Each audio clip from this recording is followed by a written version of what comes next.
So what if I told you that every single electron in the entire universe is actually the very same electron? It is, without a doubt, one of the most mind-bending ideas in all of physics. And today, we're going to dive into how this one thought could completely flip everything you think you know about time, reality, and, well, everything. But to even get there, we first have to tackle a huge paradox right at the heart of our own experience. Just think about it for a second. The moment you try to focus on the now, it's gone. By the time your brain even processes the word now, that moment is already in the past. It's already a memory. And that, right there, leads to a pretty profound question, doesn't it? If we can't ever actually grab hold of the present moment, then what does that say about this river of time we all feel like we're floating on? Could our most basic, fundamental experience, the feeling of time passing, be nothing more than a trick of the mind? Okay, so let's start right there. Let's pull apart our own experience of time. What do modern physics and even neuroscience have to say about this slippery, disappearing thing we call the present? Well, according to Einstein's relativity, there's no special, universal now floating around. Nope. Instead, all of time, every moment that ever was and ever will be, exists all at once in this static, four-dimensional structure. The easiest way to picture it is like a loaf of bread. Every slice is a moment in time, but the whole loaf, from beginning to end, already exists. And then, neuroscience comes along and adds this whole other fascinating layer. It turns out our brain isn't actually experiencing reality in, real time. It's constantly grabbing all the sights and sounds and feelings, buffering them, and then stitching them all together to create this sensation of a present moment. What we call now is really just a mashup of the very recent past. And there's actually a cool name for this. Scientists call it the specious present. It's that tiny little window of time, that buffer, where our brain pulls all that sensory data together. And what it means is that our conscious awareness is always, inevitably living just a little bit in the past. So here's a great way to think about it. Our perception of what's real is kind of like watching a live TV show that has a built-in delay.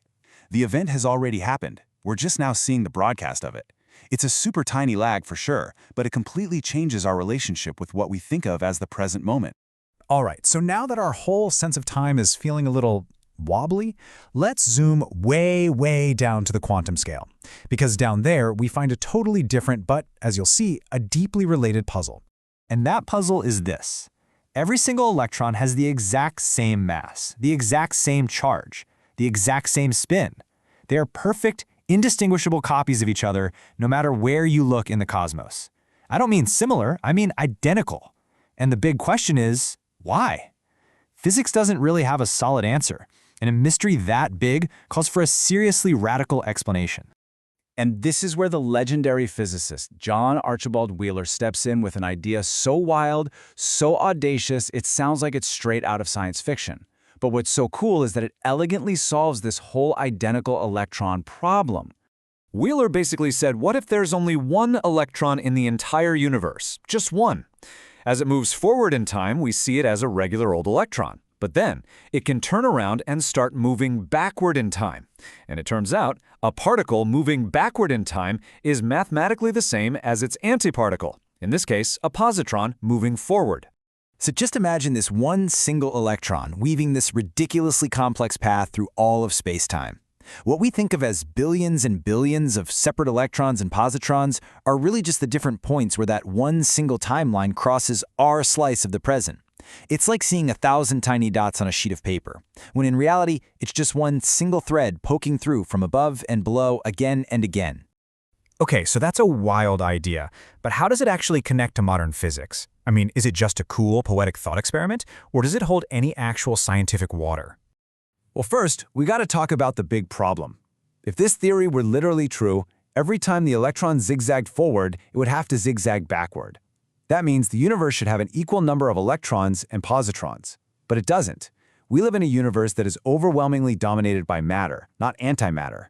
And that's the main reason the idea isn't taken as a literal description of reality.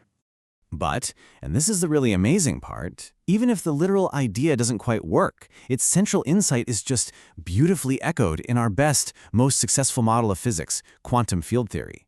See, Wheeler imagined a single particle's path creating the illusion of many.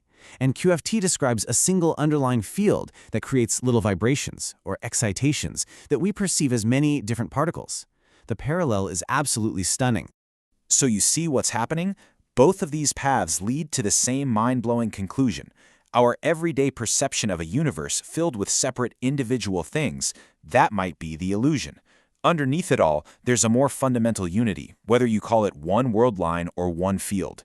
The individual particles aren't the main show. So let's try and bring these absolutely massive concepts back home. What does this emerging picture of a unified universe actually mean for how we experience our day-to-day lives?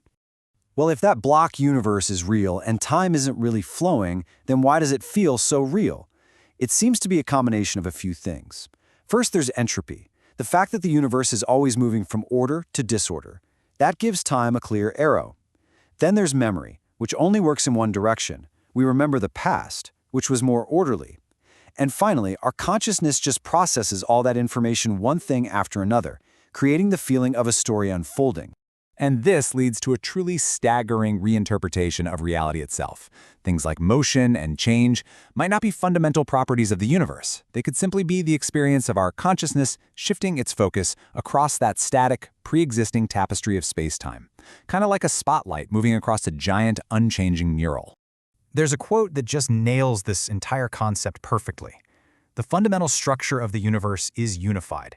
It's one field, one space-time, maybe even one electron. But it's our limited, moment-by-moment experience that carves that unity up, dividing it into all the separate people and places and things of our world. And that leaves us with this final, really provocative question.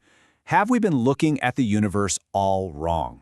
Maybe it isn't a collection of countless separate things at all, but instead it's one single, beautiful, unified pattern. And maybe we are just the part of that pattern that gets to witness itself one fleeting, specious moment at a time. What do you think?